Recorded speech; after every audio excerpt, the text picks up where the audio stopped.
Okay, welcome back.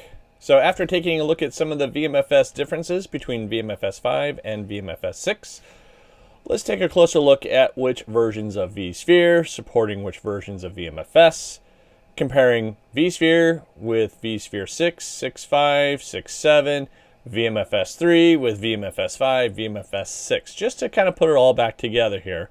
Also note how many actual data stores can each version of vSphere support. So as you can see in our table, first of all, in ESX 6.0, it still supported the older VMFS 3. It could be mounted, but you could not create one, right? So you could still mount with a VMFS 3. But with VMFS 5, that was the only file system that you could actually create and use.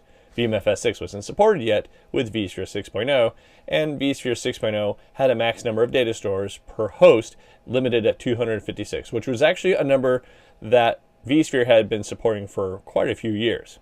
And the number of paths per data store has always been 4, right? That's always been the recommended limit. How many paths should you have per data store? That gives you the greatest amount of failover options without causing too much other issues. If you happen to have, say for instance, 8 paths to data store, it doesn't really buy you a lot of things.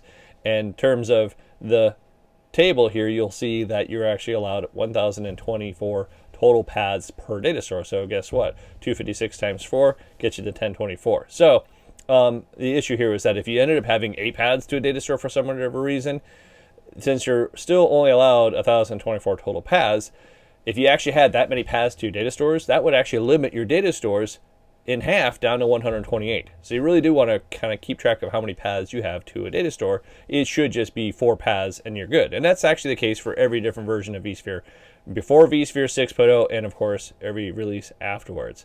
So what else do we notice here, right? In vSphere 6.5, we find that it also supports VMFS version 3. You can't create one, but at least we can mount it.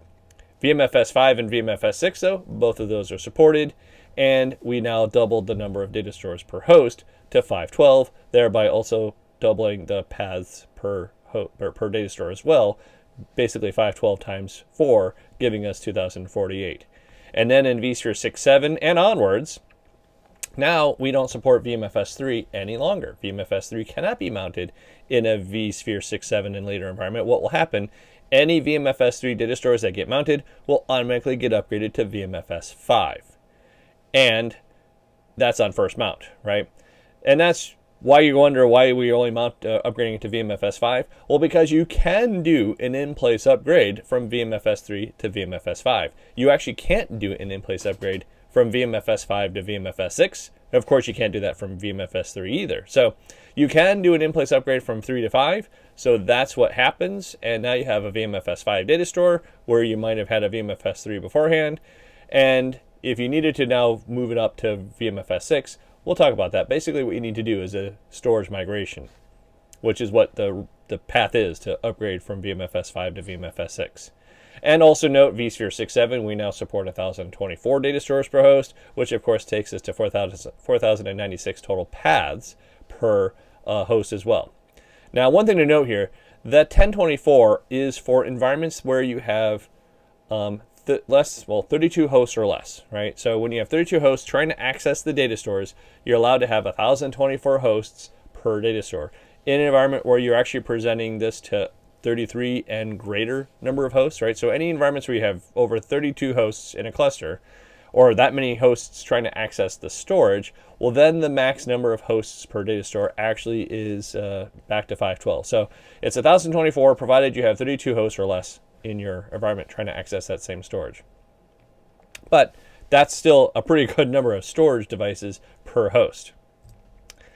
Now, what about storage device formats? What is this about? As you probably are familiar, the storage industry has been, in a path to make it easier to create much larger and larger storage environments. And by using the traditional 512 byte sector format was actually a limiting factor in creating these much larger storage sets. So the storage industry has agreed to create what's called an advanced format storage, which basically means sector sizes are no longer 512 bytes, they're now 4K bytes. So now with the storage industry moving towards much larger size sectors, the file systems need to follow suit. And, we are still in a bit of a transitional time period here where there needs to be, in a lot of cases, some advanced format storage that creates 4K size sectors, but have backwards compatibility to 512 byte sectors for those file systems that still only support the 512 byte sector. And so vSphere actually has that same scenario here, right? Now, just one thing to note, we have these nomenclatures. It's really the industry has come up with these nomenclatures. When you see the name 512N, that basically means that storage has been designed for 512 byte sectors in the native traditional format. 512E, on the other hand, is basically the new advanced format storage, which is providing 4K byte size sectors, but still for backwards compatibility has also presented them in logical 512 byte emulated sectors, right, called 512E. So this is good. It's able to handle both the data stores that support the 4K size sectors, but also have backwards compatibility for those file systems that still only support 512 byte sectors. And then there's now 4K native for those who have made the transition, right? Those who have made the transition so that they already have file systems that fully accept and support 4K size sectors, right? The advanced sector format with much larger capacity, density, and improved availability. So really great to have that support. And you'll note here the way in which we define these, right? The 4K or 512 native, again, we have this definition of logical sectors versus physical sectors. So the 512 native, everything is all in 512 bytes. Whereas 4K native, on the other hand, everything's 4K, no backwards compatibility at all. It's that 512E, which has the physical sector size of 4K bytes, but has them also logically emulating 512 bytes for that backwards compatibility. So where does this fit in with vSphere? Well, in vSphere 6.5 was the first vSphere to support VMFS 6, right? Well, VMFS 6 was designed specifically with the 4K size sector in mind, right? The entire header region with VMFS 6 was designed with 4K size sector boundaries. And so with that already part of its design, it's ready for both 4K native storage as well as, of course, 512 emulated. Now, with vSphere 6.5, that was the first implementation of VMFS 6. And so vSphere 6.5 actually only supported the 512 emulated storage, even though the VMFS 6 file system was designed for the 4K storage. Now with vSphere 6.7 and vSphere 7, they now also support 4K native drives. So just noting which supports which file systems. As you can expect, the VMFS 5 is only using 512 native storage as well as the 512 emulated storage. Now notice here that 512 emulated storage is supported by VMFS 5, but the VMFS 5 is not supported on local 512 emulated drives. And of course, no native 4K support for VMFS 5. With VMFS 6, it supports everything. It supports still the 512 native drives, the 512 emulated, of course, and then 4K native. Yes, but the virtual disks are still being presented to the guest operating system with 512 emulated devices. So we're still telling the guests that they're 512 byte sectors, but as far as how the VMFS file system is working with the backend storage, it can support 4K native drives. Now, there are some limitations in vSphere's support in 4K native drives, right? With using a vSphere environment, now this is vSphere 6.7 and vSphere 7 that support the 4K native drives. This is only supported on the local SAS or SATA hard drives, right? 4K native SSDs, 4K native NVMe, and 4K natives as RDMs are not supported. So it does have pretty limited support, right? Not coming from a SAN and not coming from any network device.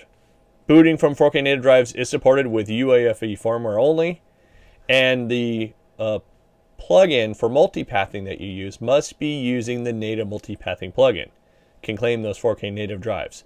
There is another multipathing program that is built in vSphere 6.7 and later. It's called the High Performance Plugin.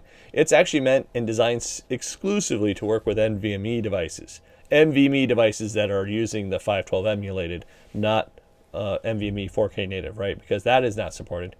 And also for vSAN, 4K native drives, which vSAN is used for direct attached storage, so local drives are expected there, but they can only be used as the capacity for magnetic hard drives for vSAN in hybrid mode, right? If you remember, 4K native SSDs are not supported. So while we can use 4K native in vSAN, it must be in a magnetic drive only.